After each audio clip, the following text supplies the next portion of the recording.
The unthinkable obstruction, the rescue ambulance, was on its way back from a grueling triple shift, its occupants exhausted. Inside, Dr. Zola, a young field medic, was fighting off fatigue. Suddenly, a colossal golden figure materialized dead center on the road. The driver slammed the brakes, tires screeching against the hot tar. Standing magnificent and motionless, blocking their path completely, was a male lion. It was soaked, its mane matted, its molten eyes fixed on them. This was not a territorial challenge. This was something entirely different. Before we dive into what happened next, pause for a second. What would you do in this situation? The fear was immediate, but what the male lion did next changed the entire dynamic. Dr. Zola's training kicked in, assess and contain, but this situation defied every protocol. The male lion didn't roar, didn't growl, and didn't display the aggressive tension of a hunt. Instead, it took a single deliberate step toward the ambulance. Then, in a moment that defied nature and science, the massive creature rose onto its hind legs. Its front paws, usually instruments of devastating power, were lifted and pressed together in a posture that could only be described as pleading. The sheer vulnerability of the dominant lion was startling. Zola realized this wasn't a threat. It was a desperate, silent communication. His partner shouted a warning, but Dr. Zola's intuition, honed by years in the African bush, screamed louder. This lion is in trouble, or something it cares about is. He grabbed his trauma kit, the weight of the moment pressing down on him. The lion dropped back down, its gaze never leaving Zola's face, burning with palpable urgency. It turned slowly, taking a few steps off the asphalt road and into the dense shade of the acacia forest, then paused, looking back as if to confirm Zola was following. It was an invitation, or perhaps a command, that defied every survival instinct. Dr. Zola hesitated only for a heartbeat. He swung the door open and stepped out onto the damp earth. The lion waited, tense muscles visible beneath its skin, twitching its tail once. When Zola nodded, the lion turned and began walking deeper into the acacia forest. Zola followed, boots crunching on the dry leaves. If you're starting to feel this bond, hit the like button for all the unsung heroes of the wild. The danger was immediate, but what was the lion begging for? The mystery was about to be solved. Dr. Zola followed the majestic lion as it turned, not towards the open savanna, but deeper into the shadowed trees, a journey that would reveal the true cost of heroism. The male lion led Zola only a short distance, perhaps 50 yards, into the quiet thickness of the acacia forest. The scene that greeted them silenced all scientific logic. There, partially hidden among the roots and green grass, lay a man in the familiar khaki uniform of a senior ranger. He was completely motionless, his face pale and slick with sweat. His name tag read Kelechi. He was a hero in this reserve, known for his relentless dedication. Dr. Zola rushed forward, dropping to his knees. The ranger's pulse was faint, almost non-existent. A severe cardiac event, possibly caused by weeks of untreated strain. Kelechi was slipping away. Dr. Zola immediately began CPR and radioed the ambulance team to bring the stretcher and advance cardiac support. As he worked, the lion's reaction was profound. It didn't retreat, it didn't interfere. It paced in a tight, frantic circle around them, letting out soft, desperate rumbles.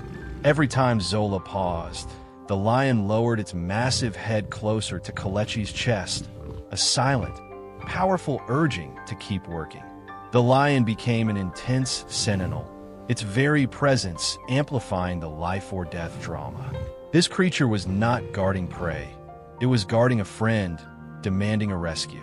Minutes later, the rest of the medical team arrived, their faces a mixture of fear and awe as they navigated the acacia forest to reach the patient under the watchful eye of the male lion. They moved Kelechi carefully onto the stretcher.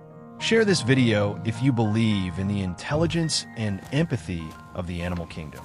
With Kelechi stabilized and rushed toward the advanced medical facilities, the team was consumed by the rescue. But the question remained, why did this powerful male lion choose to save this specific man? The siren wailed as the ambulance sped out of the acacia forest and onto the main highway. Beside it, the male lion ran. It ran with a desperate, tireless power that kept pace with the vehicle, a golden blur of worry against the backdrop of the speeding world. The lion did not stop until the ambulance reached the modern hospital gate that marked the transition from the wild to the clinical. It watched them load Kalechi through the entrance. Then, the lion settled. Outside the modern hospital gate, perched on the edge of the green grass and scattered acacia trees, the male lion sat. Its fur was damp, its body exhausted, but its gaze never left the large glass windows of the hospital with modern medical equipment. Hours passed. The staff, peering through the protective glass, could hardly believe the sight. This was a vigil, a silent, powerful testament to loyalty. Inside, Dr. Zola and his team worked tirelessly. The modern medical equipment provided the precision Kalechi needed. Finally, the life sign steadied. When Kalechi stirred, his first words, faint and raspy, were not about his pain, but a whispered question, "Is he still out there?" Dr. Zola wheeled the recovered ranger to the hospital doorway, where the medical scent mingled with the wild air. There, through the modern hospital gate, the male lion instantly rose to its full, impressive height. Their eyes locked, man and lion, separated by the steel bars of the gate. Kalechi's eyes filled with tears as he understood. You remembered. Months ago, Kalechi had found this same lion caught in a poacher's trap. He had cut the snare, tended the deep wound, and stayed with the lion for days until it could walk again. Today, the lion had returned the debt in the only way it knew how. Let us know in the comments how this story changes your perspective on the king of the jungle. The true measure of this incredible exchange wasn't just the saving of a life, but the quiet, profound lesson it offered about connection, a lesson that resonated with the entire team. This dramatic rescue offered a stunning clarity. The greatest heroes often wear fur and walk on four legs. The moment between Kalechi and the male lion transcended language. Kalechi lifted a trembling hand, fingers reaching toward the lion through the modern hospital gate. The lion gently pressed its massive paw against the steel bar, its claws sheathed, its golden eyes soft. It was a silent, solemn handshake, a debt paid, a promise fulfilled. The vigil was over. The lion, satisfied its mission was complete, turned slowly. It walked away with dignity and purpose, heading back toward the dense acacia forest and the freedom of the wild. Kalechi recovered fully, but the experience fundamentally changed him and everyone who witnessed it. The most powerful connections are often nonverbal. Compassion is a universal language, and even a lion will kneel when gratitude outweighs instinct. This is not just a story about a unique event. It's a testament to the fact that empathy creates unbreakable bonds, and kindness is the ultimate currency. We often look for complexity in human relationships, but sometimes the most pure and profound loyalty comes from the wild, demanding nothing in return but respect. It's a solution to our own quiet disconnectedness. Simply be kind, and the universe, or a male lion, will remember. This amazing rescue, this primal plea, and this silent vow are all proof that every life deserves protection. If you want to continue exploring the bonds that defy logic and save lives, subscribe to our channel and click the bell so you don't miss our next chapter.